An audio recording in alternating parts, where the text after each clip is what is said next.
Declare की है। मैं इसमें का आधा पार्ट यहां बोलूंगा, आधा पार्ट विस्तार में अनंतपुर में बोलूंगा, क्योंकि वहां ज्यादा समय मिलेगा, ज्यादा समय वहां मिलेगा। यहां थोड़ा बोलूंगा, बाकी वहां बोलूंगा। सुशील चलेगा ना? हाँ ठीक है। अब ये नीति बहुत बड़ी नीति है। इस नीति के 3 पॉइंट मैं केवल आप लोगों को यहां बता देता हूं जो आपके काम के। अम्बेडकराइट पार्टी ऑफ इंडिया ये पहली पार्टी है देश की, और जो लीडर आपके आगे खड़ा है वो पहला लीडर है देश का, जिसने भारत के संसद को 2 बिल बनाकर दिए। 4 बिल है, लेकिन 2 बिल ज्यादा महत्वपूर्ण है आपके लिए। क्या ये बिल है? बिल है, 2 बिल है। 2 बिल है कि भारत के संविधान में मानव अधिकारों को लाया जाए, ये 2 बिल है। और 2 बिल है भारत के ट्राइबल्स के, इंडिजिनियस राइट्स के, जो भारत के आदिवासी है उनके मूल निवासियों के अधिकार, इंडिजिनियस राइट्स के ये बिल है। क्या मैं करना चाहता हूं? मैं भारत में जो आदिवासी है उसको जल जमीन जंगल का मालिक बनाना चाहता हूं। क्यों ये करना जरूरी है? क्या कहती है यूनाइटेड नेशंस? क्या कहता है यूनाइटेड नेशंस? ILO कन्वेंशन 169 1989 में ILO convention 169 and UN declaration of the rights of indigenous people 2007 क्या कहता है? ये कहता है कि जितने भी आदिवासी दुनिया के हैं, भारत के भी और दुनिया के, उनको जमीन के नीचे और जमीन के ऊपर जो कुछ है उस पर पहला अधिकार ये गवर्नमेंट का नहीं, प्राइवेट कंपनियों का नहीं, उस पर पहला अधिकार ये आदिवासियों का है। उस पर पहला अधिकार ये आदिवासियों का है। ये UN ने ह्यूमन राइट्स की बात को माना। अब सवाल ये है कि जल जमीन जंगल का हम मालिक कैसे बनेंगे? क्योंकि भारत का संविधान है, भारत के संविधान में 5वीं अनुसूची है, 6वीं अनुसूची है, आर्टिकल 275 है, 244 है, 162 है, बहुत सारे प्रोविजन है, रिजर्वेशन का भी प्रोविजन है। लेकिन भारत के संविधान में आज आदिवासियों को जमीन के नीचे के संपत्ति का अधिकार नहीं है। महत्वपूर्ण बात है, मैं आप लोगों को बता रहा हूं, जिसको कहा जाता है सब सरफेस राइट्स, जिसको ह्यूमन राइट्स की भाषा में कहा जाता है सब सरफेस राइट्स। दूसरा, जमीन के ऊपर जो जंगल है उस जंगल में तेंदुपत्ता, गम, लैक, फूल, ये छोटे पदार्थ का अधिकार है। उससे ज्यादा आदिवासियों को अधिकार संविधान और पेशा कानून में नहीं है। मैं समझता हूं कि कांग्रेस ने, ये राहुल गांधी आया था ना, JMM के साथ ड्रामा कर रहा है। ये JMM ड्रामेबाज पार्टी है झारखंड की, मैं उसको ड्रामेबाज पार्टी कह रहा हूं। JMM, हेमंत सोरेन जी, आप शिबू सोरेन जी अच्छे हो सकते हैं, मैं आपका रिस्पेक्ट करता हूं, लेकिन एक बात मैं ये कहना चाहता हूं कि आपको आदिवासियों के अधिकारों को बचाने की नॉलेज नहीं है। हेमंत सोरेन जी को और शिबू सोरेन जी को और बाबूलाल मरांडी जी को इसका नॉलेज नहीं है। यदि आपको नॉलेज होता तो आपकी सरकारें यहां झारखंड में रही, आपकी सरकारें 5-5 साल चली, काफी लंबे अरसे तक आपकी सरकार चली, लेकिन उसके बावजूद यहां के आदिवासियों को उनका अधिकार नहीं मिला। This shows that you lack conspicuously the knowledge of the indigenous rights and the human rights which are required to be safeguarded in the Constitution of India and the various laws of India. तो इसलिए ये जो JMM है, ये JMM को इस चीज की समझ नहीं है कि क्या करना है, आदिवासियों को कैसे इसका अधिकार दिलाना है।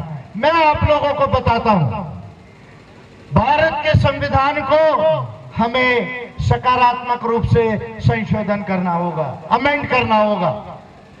पेशा लॉ को अमेंड करना होगा, MMDRA एक्ट 1957 को अमेंड करना होगा, फॉरेस्ट राइट्स एक्ट 2006 को अमेंड करना होगा, जितने लैंड लॉज है उसको अमेंड करना होगा।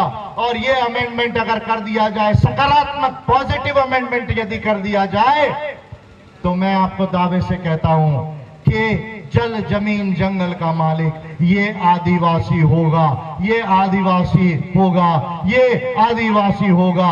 और ये काम को करने के लिए एपीआई झारखंड में आई है, छत्तीसगढ़ में, उड़ीसा में और बाकी स्टेट्स में है। अब आप कहेंगे साहब हमको इससे क्या मिलेगा, तो मैं आपको बताता हूं। आप अच्छे से सुनिए, अच्छे से सुनिए। ये बात आपको कोई लीडर ने नहीं बताया भारत में, मैं आप बताने वाला पहला लीडर हूं। कितना पैसा है आदिवासियों के जमीन में देश में, अच्छे से ध्यान में सुनिए। आदिवासियों के जमीन में कितना पैसा है? अरे ये अंबानी अमीर नहीं है इंडिया में, आदिवासी के आगे अंबानी कुछ भी अमीर नहीं है। अभी अमीर दिख रहा है वो, सही मायने में देश में सबसे अमीर यदि कोई है तो वो आदिवासी है। आप कहेंगे सर मजाक कर रहे हैं, हमारे पास आज पैसा नहीं है। हाँ, आपके जेब में पैसा नहीं है, आपके बैंक अकाउंट में पैसा नहीं है, आपकी जमीन के नीचे पैसा है। कहां पैसा है? जमीन के नीचे पैसा है। और ये पैसा हजारों हजारों साल से हमारे पूर्वजों ने जो है उसका संपादन करके रखा है। कितना पैसा है? कितना पैसा है?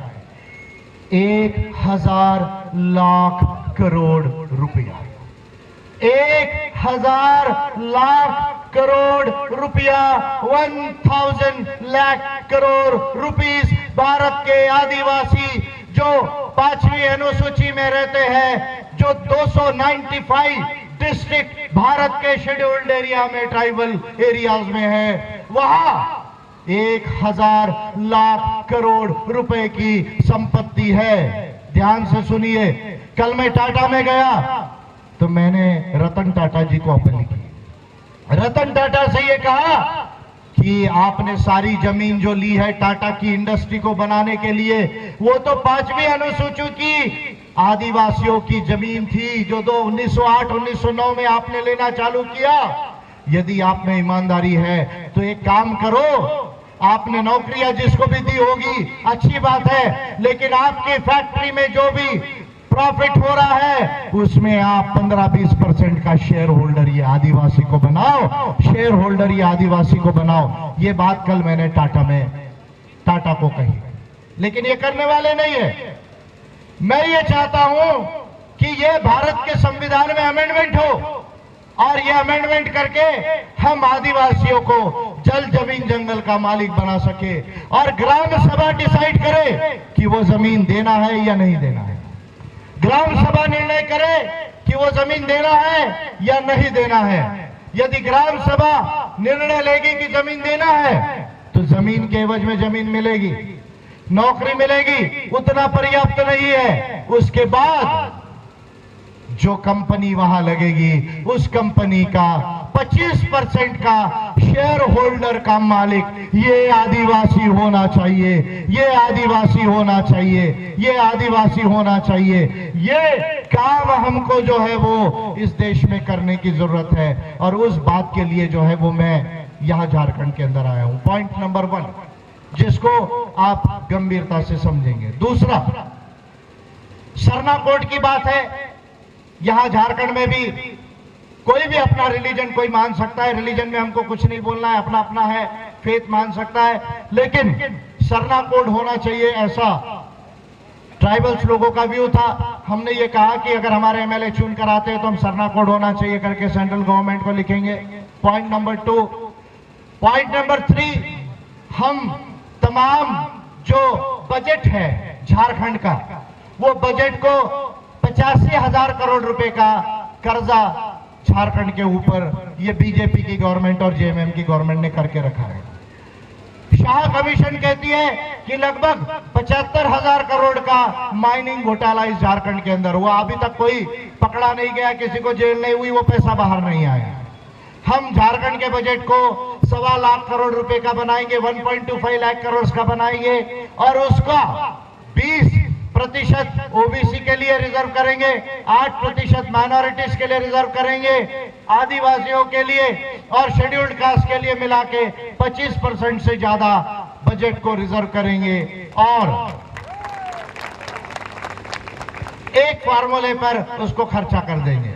वो फार्मूला मैं डिटेल में नहीं बताऊंगा, फॉर्मूला है E4H2S2R2, E4H2S2R2, अर्थात एजुकेशन, शिक्षा, एम्प्लॉयमेंट, रोजगार, एंटरप्रेन्योरशिप यानी बिजनेस, उद्यमशीलता, एंडोमेंट्स यानी संपत्ति, H2 यानी हेल्थ, स्वास्थ्य, हाउसिंग, स्किल्स यानी हुनर, कंप्यूटर, इंजीनियरिंग, इस तरह के हुनर, टैलेंट, और सोशल सिक्योरिटी यानी provident fund, pension, health insurance, R2 यानी प्रतिनिधित्व, रिप्रेजेंटेशन यानी प्रतिनिधित्व और रिजर्वेशन। तो रिजर्वेशन को हम ट्राइब के रिजर्वेशन को झारखंड में 28% करेंगे, शेड्यूल्ड कास्ट का रिजर्वेशन 12% करेंगे, ओबीसी का आरक्षण ये 14% से 40% करेंगे, और जितना झारखंड में पर्यावरण को बिगाड़े बगैर जो कंपनी लगेगी वो कंपनियों में 80% केवल झारखंड के लोगों को एम्प्लॉयमेंट होगा, केवल लेबर क्लास में नहीं, हायर मैनेजमेंट से लेके सब जगहों पर, और उसमें भी SC ST OBC माइनॉरिटीज को हम लोग जो है वो अफर्मेटिव एक्शन को जो है वो इंश्योर करेंगे। ये मेन नीति जो है, जो बजट को ठीक करके जो है वो किया जाएगा। ये तीसरी बात मैं आपको बताता हूं। और चौथी बात, ये उलगुलान की भूमि है, ये बिरसा मुंडा जी की भूमि है, ये जयपाल सिंह जी की भूमि है। तो API ने इस बात को ये किया है कि हमारे MLA यदि जीतते हैं, हमारी सरकार यदि बनती है, तो बिरसा मुंडा जी को और जयपाल सिंह जी को भारत रत्न देने का रिकमेंडेशन हम केंद्र सरकार को भेजेंगे। बहुत सारे उल्टे सीधे लोगों को भारत रत्न सावरकर को दे दो, इसको दे दो, उसको दे दो, तो भारत में भारत रत्न ना हो गया, पता नहीं क्या हो गया, गड़बड़ हो गया है। तो जो लोग अच्छे हैं, जिन्होंने काम, ऐतिहासिक काम है, बिरसा मुंडा जी का है, जयपाल सिंह जी का, उसको भारत रत्न देने का जो है हम लोग जो है डिक्लेरेशन करेंगे। बजट में 8% माइनॉरिटीज के लिए बजट रिजर्व करेंगे। कोई भी माइनॉरिटीज है, चाहे क्रिश्चियंस है, चाहे मुस्लिम्स है, उनके साथ कोई भेदभाव झारखंड के अंदर हम नहीं होने देंगे। उनके साथ कोई मारपीट करेगा, डराएगा, धमकाएगा, ये चीजों को API जो है वो होने नहीं देगी। झारखंड के अंदर कानून के रास्ते से ये काम नहीं होने देगी, और ये तमाम कामों को यदि कर लिया जाए तो मैं दावे से कहता हूं कि 5 साल के अंदर झारखंड जो है वो पहले 5 राज्यों में भारत में आ सकता है।